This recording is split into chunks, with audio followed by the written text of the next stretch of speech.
श्री शिवाय नमस्तुभ्यम, हर हर महादेव। मध्य प्रदेश के भिंड जिले में ददरवा धाम में चल रही शंकर शिव महापुराण, शंकर सुवन सुंदर शिव महापुराण की कथा का आज चौथा दिन था, जो कि समाप्त हो चुकी है। आज की कथा का सारा सार मैं आपको इस वीडियो में देने वाली हूँ। अगर आपने आज की कथा नहीं सुनी है तो आज की कथा में गुरु जी के बताए हुए उपाय, पत्र और जानकारी सब मैं आपको इस वीडियो में देने वाली हूँ। अगर ये वीडियो आपको ज़रा भी उपयोगी लगे तो इसको लाइक, शेयर और सब्सक्राइब ज़रूर करें। आज की कथा शुरू होते ही गुरुजी ने बताया कि हमें मनुष्य का जन्म 83 लाख योनियों के बाद प्राप्त होता है। 84 लाख योनि होती है, जिसमें 83,999,000 बाद हमारा जन्म होता है। लेकिन हर जन्म में हमारा सब कुछ वही रहता है। हमें पत्नी भी मिलती है, बीवी बच्चे भी मिलते हैं, सब कुछ होता है, खाना पीना भी मिलता है। लेकिन जो भगवत भजन है वो सिर्फ हमें मनुष्य योनि में ही प्राप्त होता है। तो ये जो योनि हमें प्राप्त हुई है, इसका हमें लाभ उठाना चाहिए और भगवत भजन में अपने कुछ कार्य क्रम फल करते हुए अपने भगवत भजन में भी समय देना चाहिए। आगे गुरुजी ने जानकारी दी कि सती जैसा त्याग, पार्वती जैसा तप और नंदी जैसी प्रतीक्षा अगर आप में होती है तो ही आपको महादेव मिल पाते हैं। अगली जानकारी गुरुजी ने बताई। गुरुजी ने कहा कि आपको शिव महापुराण या किसी भी पुराण में ये कहीं लिखा नहीं मिलेगा कि सती ने अपने पति की निंदा नहीं सुनी। आपको हर पुराण और शिव महापुराण में भी यही सुनने को मिलेगा कि सती ने शिव की निंदा नहीं सुनी।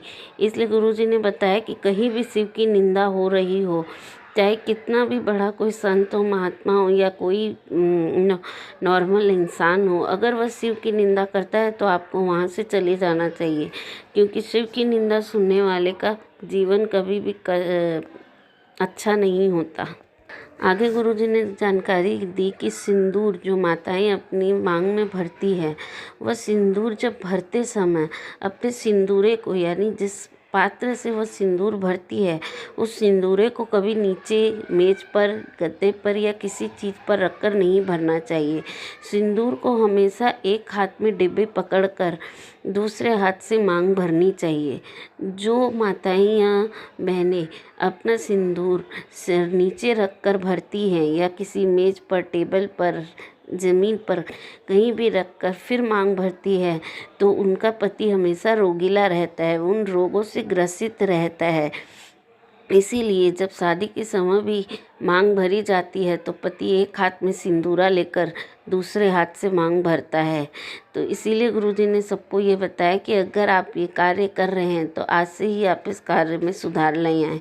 सिंदूरे को कभी नीचे रखकर अपना मांग न भरें और सिंदूर हमेशा सिंदूरा में रखिए।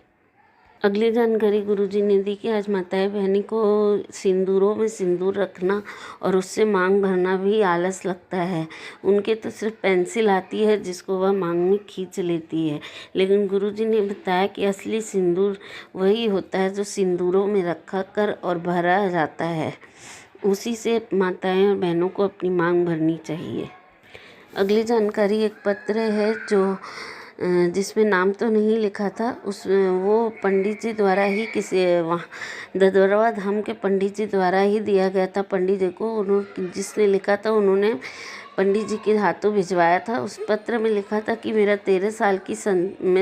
13 साल से संतान नहीं थी। मैं दिल्ली से ये कथा लाइव देख रही हूँ। मेरा पति दिल्ली पुलिस में है, लेकिन वो इन सब चीज़ों को नहीं मानते थे। मेरे पति को जब मैं 1 लोटा जल चढ़ाने को कहती थी तो वो मुझसे कहते थे कि क्या 1 लोटा जल चढ़ाने से अगर बच्चा हो जाता तो सब साइंस फेल हो जाती। लेकिन मेरे पति रोज को मैं 1 लोटा जल दे देती, वह चढ़ाने जाते। नंदी के पास बैठकर हम बाबा का दर्शन करते थे, बाबा का जल का सेवन करते थे और सफ़ेद आकड़े के जल का प्रयोग किया, और आज मेरे घर में पुत्र रत्न की प्राप्ति हुई है। आगे गुरुजी ने जानकारी दी कि हनुमान जी शिव और शक्ति का ही प्रतीक है। हनुमान जी का जो शरीर है वह शिव है और उनकी जो पूँछ है वह शक्ति, माँ जगदम्बा, माँ पार्वती है। अगली जानकारी गुरुजी ने दी कि नारी का पल्लू, चोटी और नारी के नारी की जो चोटी होती है, जो पल्लू होता है, और हनुमान जी की जो पूँछ होती है, उसमें माँ पार्वती की शक्ति विराजमान होती है। अगली जानकारी गुरुजी ने दी। गुरुजी से किसी ने पूछा कि भगवान शिव के भजन या कीर्तन नाम जाप का क्या समय है। तो गुरुजी ने उनसे कहा कि शिव की भक्ति या प्रभु की भक्ति नाम जाप का कोई समय नहीं होता, उसे आप आठों याम कर सकते हैं, 24 घंटे कर सकते हैं। 24 घंटे अगर आपको समय नहीं मिल पाए तो जितना भी समय मिले आप उतनी भक्ति करें। अगर उतना भी ना हो पाए तो कम से कम दिन भर में एक मिनट की भक्ति तो आप ज़रूर करें, और अगर वो भी नहीं कर सकते तो आपका जीवन व्यर्थ है। अगला पत्र गुड़िया सिंह जी लेके आई बिहार से। उन्होंने कहा कि मेरे बेटे को आँख में एक ऐसी बीमारी हो गई थी जिससे उसकी रोशनी लगभग चली गई थी, और बीमारी भी ऐसी थी जिसका मैं नाम भी न लेना चाहती हूँ, और ना ही किसी को ऐसी बीमारी हो, यही प्रार्थना करती हूँ। मैंने भोपाल की कथा पंडाल में बैठकर सुनी और प्रार्थना की, और पीपल के पत्ते पर शहद शिवजी को चढ़ाकर उसकी आंखों में लगाना शुरू किया। आज मेरा बच्चा बिल्कुल ठीक है, उसकी आंखों से सब दिखाई दे रहा है। गुरुजी ने बताया कि मंदिर का जो जल होता है वो आरती के बाद हम पर क्यों छिड़का जाता है, क्योंकि जब मंदिर में जब आरती होती है और लोग खड़े होकर वहाँ पर आरती का स्मरण करते हैं, भक्ति करते हैं, तो उस जल में वो लोगों की भक्ति समाहित हो जाती है। आरती का पूजन का जल, आरती की भक्ति और पूजन का फल उसमें आ जाता है, और इसीलिए वह जल हम पर छिड़काव होता है तो हमारा जीवन सुखमय होता है। उसी तरह पंडित जी कहते हैं कि अपने घर से हम एक लोटा जब जल लेकर शिव जी को चढ़ाने जाते हैं तो भी हमारी जो घर की जो बुरी नकारात्मकता है, हमारे घर की जो दुख है, वो सब महादेव तक पहुंच जाते हैं और उससे हमारा जीवन सुधरता है। इसीलिए सबसे कहते हैं कि घर का जल लेकर ही मंदिर में जाकर शिव को चढ़ाना चाहिए।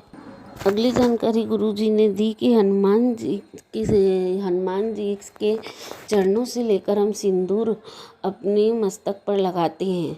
हनुमान जी के तो पूरे शरीर पर ही सिंदूर लगा होता है, लेकिन हम कहीं से सिंदूर न लेके, ना उनके हाथ, ना उनके सिर, ना उनके बदन, किसी जगह से सिंदूर न लेके केवल उनके चरण से ही सिंदूर क्यों लेते हैं? क्योंकि उनके पूँछ में शक्ति का विराजमान होता है, माँ जगदम्बा का विराजमान होता है। तो वो चरण में अगर उनकी पूँछ सट जाए तो उसका कुछ फल पुण्य हमें भी प्राप्त हो जाता है। इसलिए हम वो अपने मस्तक पर उनके चरणों का ही सिंदूर लगाते हैं। अगली जानकारी गुरुजी ने दी कि हम जब किसी से गुस्सा होते हैं तो हम बदला लेने की ठान लेते हैं, लेकिन जो हमारा थोड़ा देर का गुस्सा है वो हमसे कुछ ऐसा करवा जाता है जिसके कारण हमें कई दिनों तक या कई सालों तक उसका भुगतान करना पड़ता है, पछतावा करना पड़ता है, उसकी सज़ा भुगतनी पड़ती है। तो हमें अपने गुस्से पर कंट्रोल कर बदला की भावना को दूर कर देना चाहिए। अगली जानकारी पीपल के जड़ का उपाय है। शनिवार के दिन कहते हैं पीपल में माँ लक्ष्मी का वास होता है, इसलिए प्रदोष काल में आप एक दिया लंबी बाती का सरसों के तेल का पीपल वृक्ष के नीचे जरूर लगाएं, जिससे आपके घर में धन संपदा की वृद्धि हो। कथा का सारा सार मैंने आपको इस वीडियो में दे दिया। अगर ये कथा ज़रा भी उपयोगी लगी हो तो इस चैनल को लाइक शेयर और सब्सक्राइब ज़रूर करें।